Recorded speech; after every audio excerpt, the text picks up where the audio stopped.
Boat Show. It's actually day 2, and yesterday we bought so much stuff. No, not so much stuff, but one item that we bought yesterday, I'll tell you about that later. It was so heavy that when we went to Lidl on our way back to the apartment, we hijacked the trolley to get it home. So we're just doing the good thing, and we're returning the trolley this morning. And we're off to the boat show. We're lucky our accommodation is only about 10-15 minutes walk from the central station, the Hauptbahnhof. I think just about all transport, buses and trams and trains go through there. There is one tram, in fact there's 2 trams that go right to the door of the exhibition centre.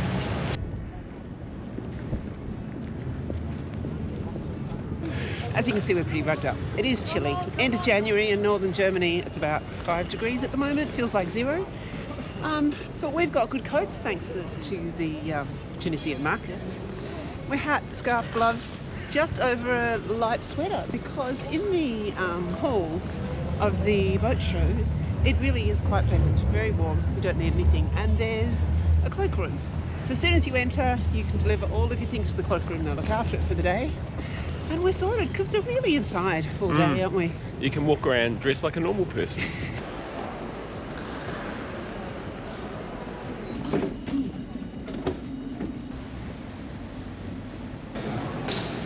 It's a good idea to book your tickets online before to save these queues, because you just show it on your phone on your way in.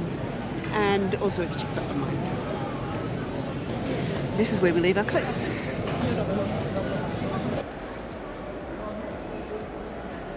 Look at these things, wireless, waterproof chargers. Charging.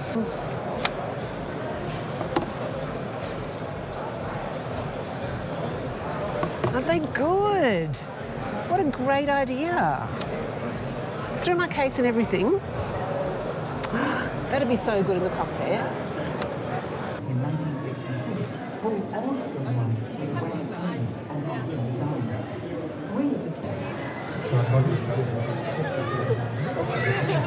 He's happy for everybody paying attention.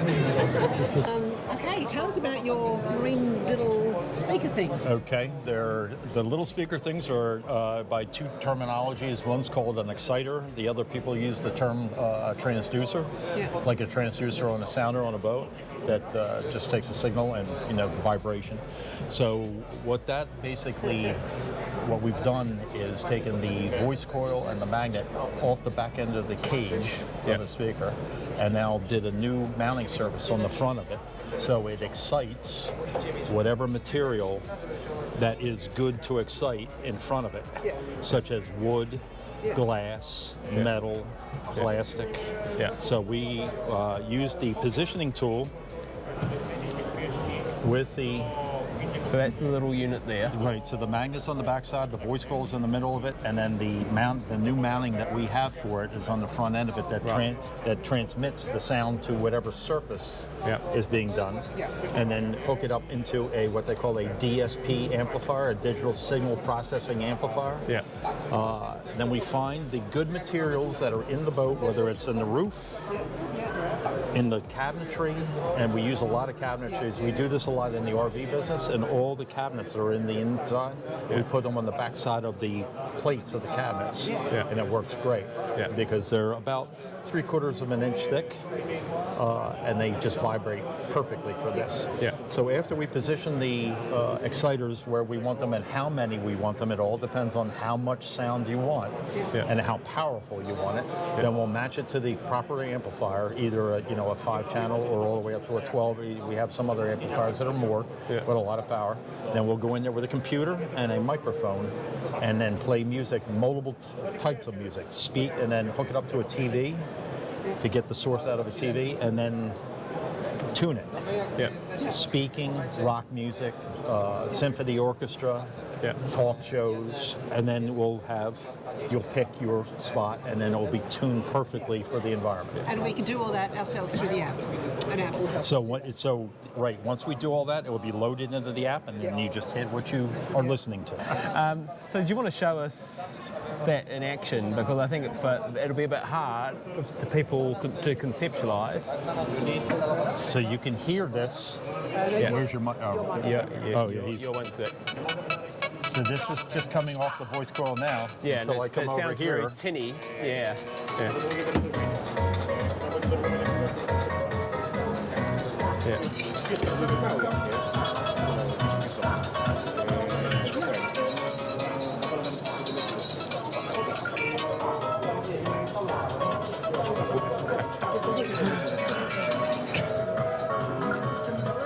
That's very cool.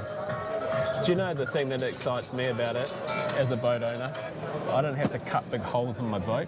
You just have to get to the backside of it. Right. Because I'm about to mount 2 Fusion speakers into my cockpit, and I've got to cut holes this big right into your wood. Into my fiberglass. And your fiberglass? Yeah, in my cockpit. Out where the water is. So that's one of the big things. So, not to knock, JL and JBL and Sony and Fusion guys, and all that, but the cones. What's the one thing that fails on a speaker that you put on a boat? And I used to do a lot of selling a polyplanar in the United States. Right. It's always the surround gives up unless it's a very good surround. Yeah. And then the cone gives up. Yeah. Whether it's the sun or the salt water or whatever they use for a cage, looks pretty the first day they do it, and then in 2 years it looks like a mess. Yeah. And then you're putting another set of speakers in there to replace the ones that you just put in. Yeah. This is out of the weather, out of the sun. Yeah. Wow. It should last longer. Now the only thing is that we make sure that if it is maybe in a bad environment on the backside where you can get salt water and such on the backside, that we have a cup on the backside, and it's just an inverted cup, like a cup holder. With a flange on it. We'll just put some glue around it and boom on the backside, just to keep water from dripping on it or something like that. And how good does that contact need to be? Like, is it adhered to it? We're mainly using a 2-part epoxy out of a gun. Yeah. It can be Sika or whatever, and we just put a little round of glue around it, put it up to the surface, and if you really want to make sure, just put a very small tack, a screw, wood screw or whatever you're going to do into it, just to make sure it doesn't come off.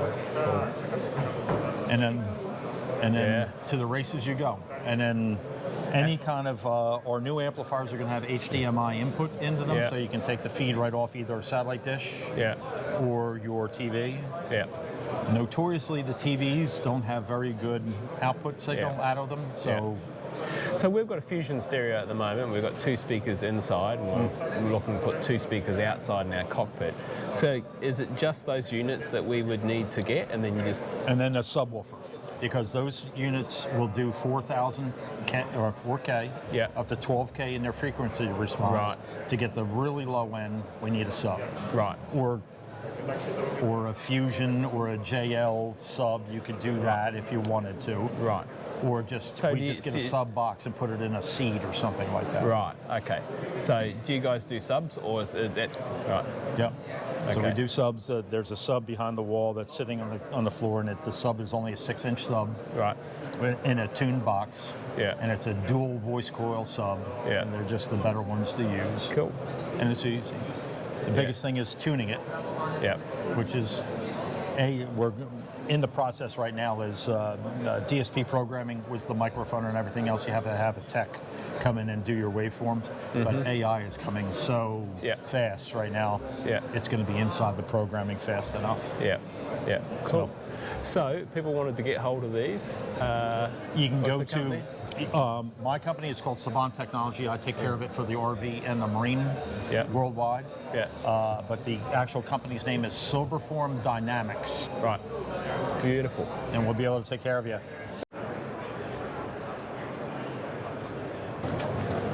One of the things we're looking for on the boat is a diesel heater as well in our future.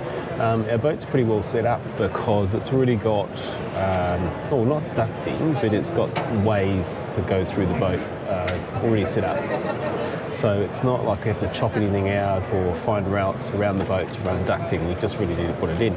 So this is a pretty classic standard little diesel heater. So it has air intake down the bottom here, exhaust goes outside the boat. You just pick up a fresh air intake from outside the boat as well, and then blows it out here, and you run it through ducting throughout your boat. It just has a small lift pump. Lift pump just goes onto your diesel tank and picks up the diesel that the diesel heater needs. I'm not quite sure how much they use. It's not very much at all. I think it's like a litre an hour at the most. Might be less. Anyway, that's very much dependent on how big they are. This is a little 2 kilowatt unit. Some of these other ones above here, can be 4, 5, 6 sort of units. They pretty much all work the same way. Has a remote control system so that you can run a thermostat, so you can set the temperature, let's say in your saloon. So throughout the boat you just run a ducting system, just use elbows and T-joints, etc. And just install these sorts of outlets, air outlets around your boat. So like I was saying, our boat's pretty much set up for locations for these already. So the good thing about the diesel heaters, obviously you keep you warm, but you're sucking in cold, dry air from outside where the humidity is lower than inside your boat where it's warm. You're heating that up, so you're pushing warm, bit dry air into your boat. Which then is creating a positive pressure, so air is then flowing out through, let's say you leave a window slightly open and cracked, and so it basically drives moisture out of your boat. So they're a great way to keep your boat dry in winter. Webesco here is probably one of the best known brands in this market. This little 2 kilowatt unit here is about 1,800 euros.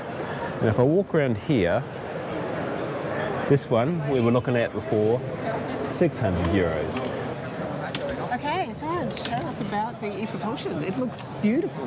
Yeah, you can see our new E-Lite model. So we started this year or last year with the E-Lite in normal shaft length. Yeah.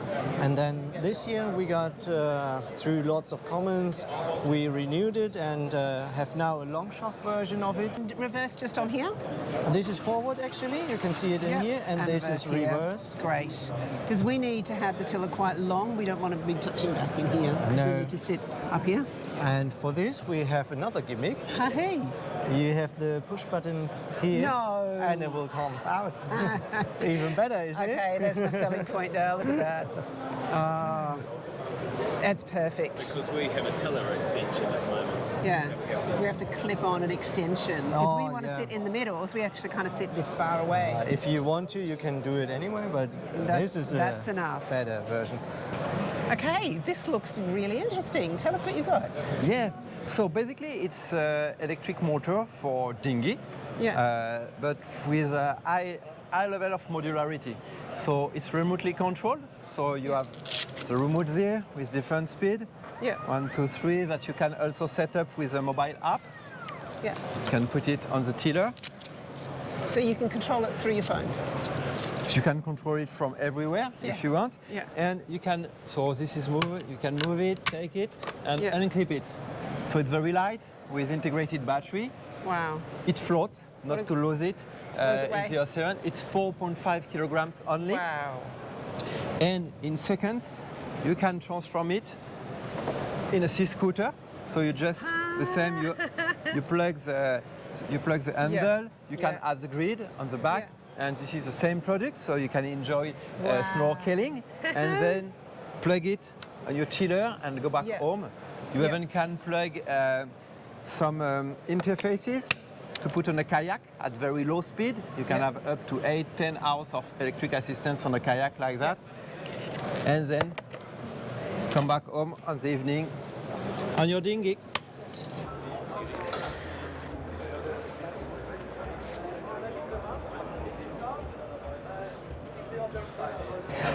We see a lot of people with solar panels out on the rails, and Yeah. I've never seen anything like this. This looks fantastic. Tell us about it. Yeah, so this is our new product we presented this year, at the beginning of this year, to the customer.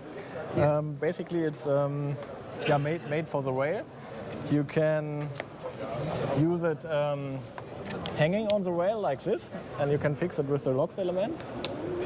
But when you're on anchoring or somewhere else, you can just lose the LOX element, and then you're able to raise it up to the sun with supports here. So these things just snap down.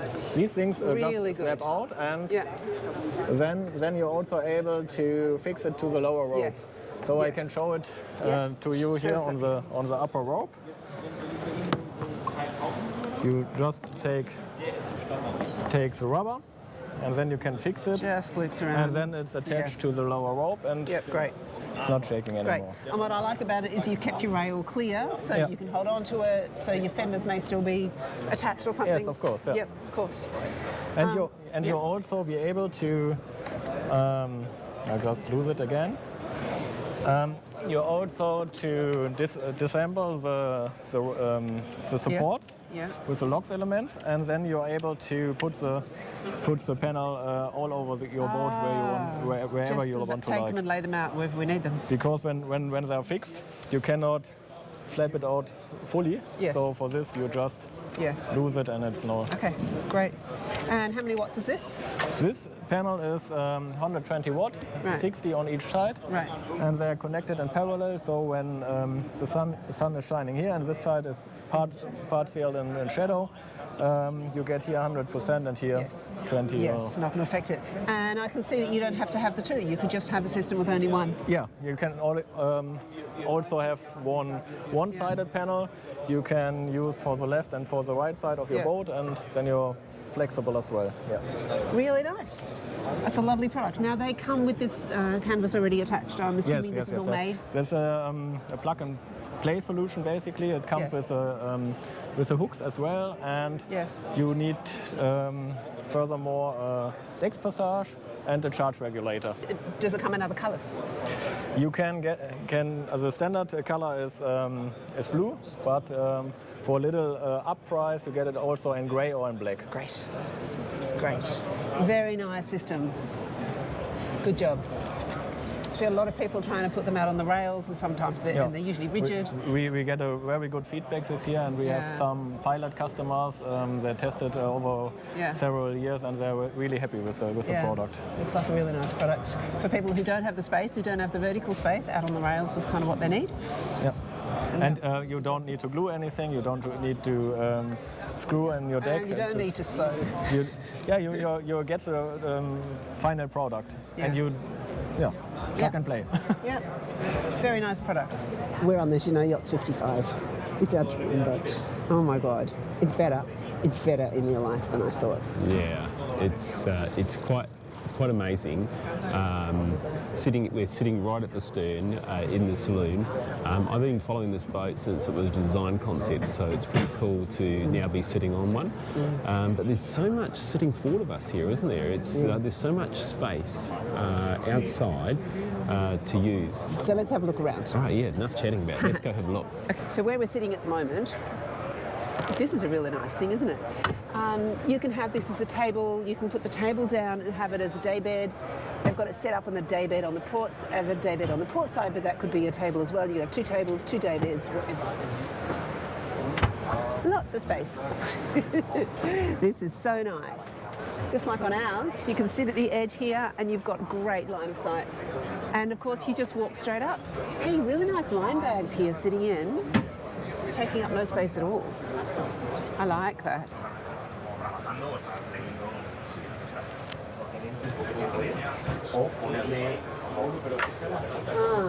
Same size bed, little couch. Probably put a TV in here too. Okay, so in the centre cockpit, looks wonderful for under passage because you are completely protected if you want to be. The windscreens come down, you can open that up and you can put canvas shade above there as well. But this is great for under passage because you control the boat from here. You've got a proper nav desk here and another table and saloon which converts to a bed. Nice galley, 4 fridge drawers, good bench space, same stove as ours. We have a chair in our bedroom, honey.